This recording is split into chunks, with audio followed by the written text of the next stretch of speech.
title da so Atadwe the Bono face nti Atadwe the Brekum so be Asante dia Atadwe the Asante face o nsem ya obisa me na se nyansa bi anim Atadwe ana se nsem a obisa me nyansa bi anim din sometimes e bia mu bisa dwumi se minum kura too much asem ya obisa me nyansa bi Atadwe no e was say hu adekura ba Atadwe so ade no tumi yesa mo na mo ban ho no se mo ye interview na bibi da nanum ano otafde ho mo ma ye hu e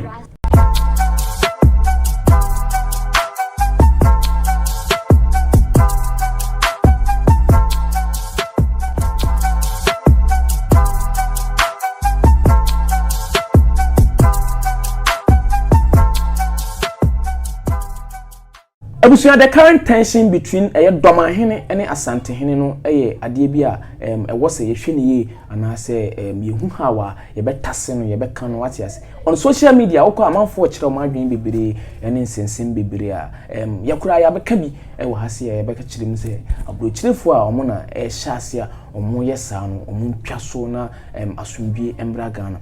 Now in the realms of interview no, there is nothing like a foolish question and as a stupid question. In the realms of an interview, obi a oye wo interview no hu say any question be a your friend foolish question. Name you na your interview no and I will bet me avoid that question. Say, oh, we men comment on it. And at the same time, there's a saying say stupid questions and I say stupid games. Who play the end results no a stupid resource. Ubenya kwasi a question bibiri. And I say Nkwasia results bebree. This is a statement Atadwe the Bono face. Akabenazer boy Atadwe the Bono face. E kachire eye Paulino multimedia. Eye fresh boy Papa J. Na one any interview say no. O question e wubisem nyanse bi anim. One chiro say eduma we sa na ye no. Stupid question na wubisame. Na o sorry free interview no na afi otu mic to na oja interview no koi. I was very shocked. Because Atadwe na minim no enye sa ukwohwe Akabenazer boys na the way omo ye discipline no mu bu ade no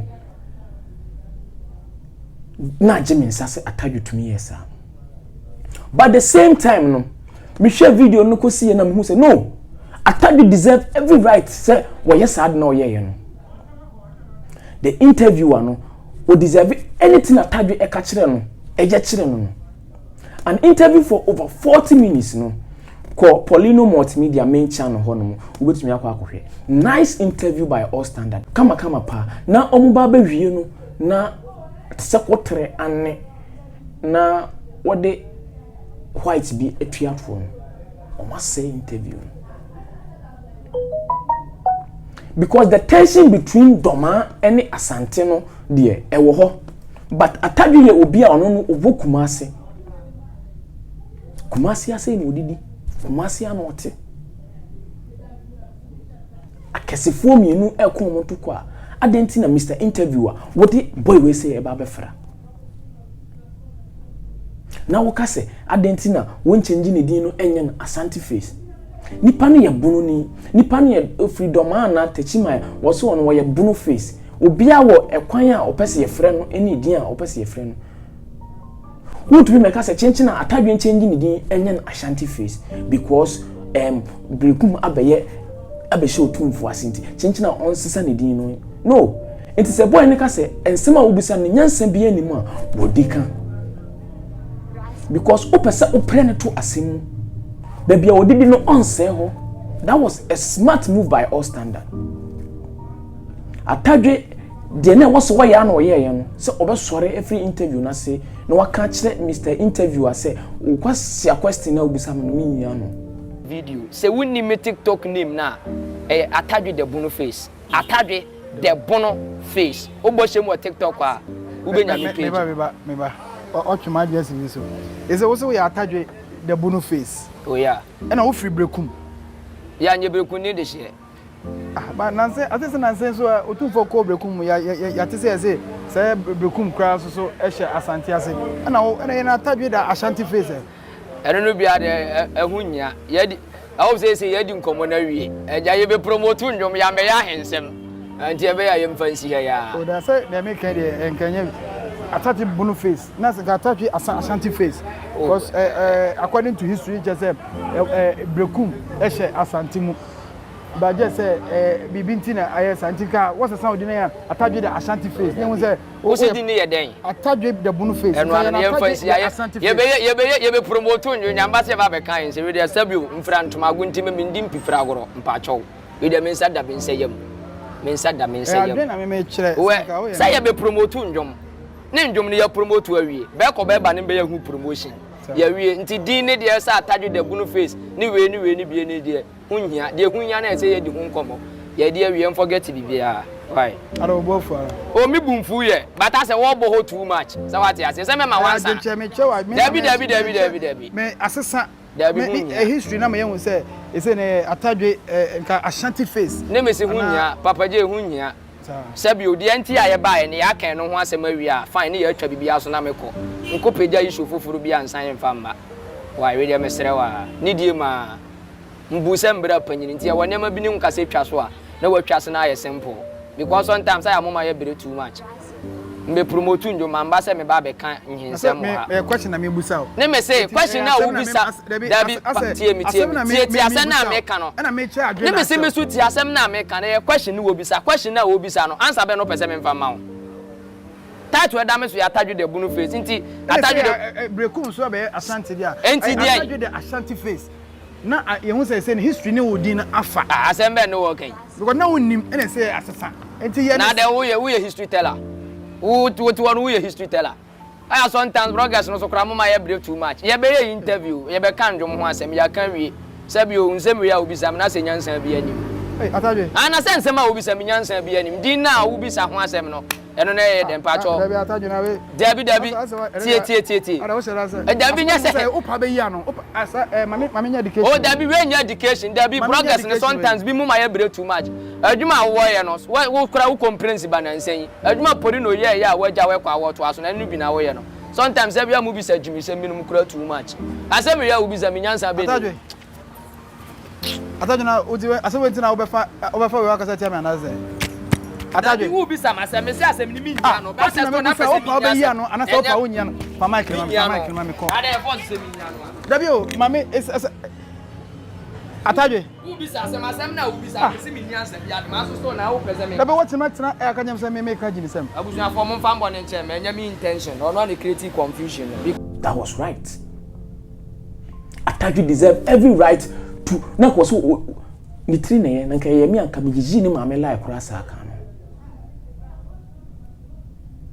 Then again Atadwe ni who right bia say a media person like Polino Multimedia and now the representative aba na wo no mu ye interview na wasore free interview na seko and also free him Atadwe ameni mo no wo nya sa nti den ne ba so a wotumi yesa no e was say hu adekora ba Atadwe so ade no wotumi yesa mo na mo ban ho no se mo ye interview na bibi da nanum ano otafre ho mo ma ye hu se mo interview ni koso na Atadwe tafre to film bi ho mo ma ye hu because the attitude that was show me hu bi da me wa Atadwe number minimum how Atadwe share wa obre na ho ase I never expected say Atadwe between I say to the extent say o catch and say kwasi question na wo bisa me question wo bisa nyansa be ni bum me say I have no problem on ensem o catch name the character Atadwe dan this ade no and na me short and the me pen say e den ni to me pushi Atadwe money to me ka sansem no e profia mama yin yes Doman sensem akasifo mienu na ako enkofa Atadwe me folim Atadwe so mpese ode ne ho be folim eno ano no o protect no kumasia na ote ha na odidi ha na oda o meka doma empenfo mienu na ako na meka se yenye ne be kwa ma obi o tete no ayefofo mienu sore na we yesi ye mo sika no mienu ako wa obekum ba ako no adu nkofo so enye na ede enkwa betwa so ama obi enti se wo busa question ebe boa no cause enyum no wa release na wo ye promo e na obaaye na emu afede be bia de questions yi ni na mu yi eni hwe hin but still Atadwe behavior oda na di no still menti ase the Atadwe the Bono face a behavior oda na di sade no Mentiasi up to now. How he was able to say such stuff to a fresh boy Papa J on a media platform, a live interview, actually to microphone. This is not the behavior of Atadwe. But the thing say, or Wobeka or can any bereso. It's Atadwe to me say, we are sure say media for beba. Because I am Kosiasem now here and Sadino. I didn't think I was sorry free interview. Na sina with 2 microphone. No, a question. If you don't want to answer, avoid it. Avoid the question. No, I say please, I won't answer this question. Let's move on. But who to make kase? Say Blukuma be show Otumfour ase. Enti Atadwe sesa wodi na ye no Ashanti facer. Efa baby nyanse bia ni sansem no kan ye ni mu ni de. But na Atadwe e wo right so kas we there, no brushing off to what a day to me could do baby do and only me frustration. Say no, I was here started check communina Tofino, Mommy say ye be a moment. And the guy, fresh boy Pajo now ye interview, say na mo ye interview, more starting a mocasano, say na be than a numa, my young. Cause Atadwe minim dear. Will never do this. And now no one Tibina Hoy Kabichra was and what they by interview. A nice song by Atadwe is out there. You better that come once. But for now, and you more Kodani didn't come once. Aha Eei Media Plus subscribe to me and be honest to send me the video to Muna once Ebeka.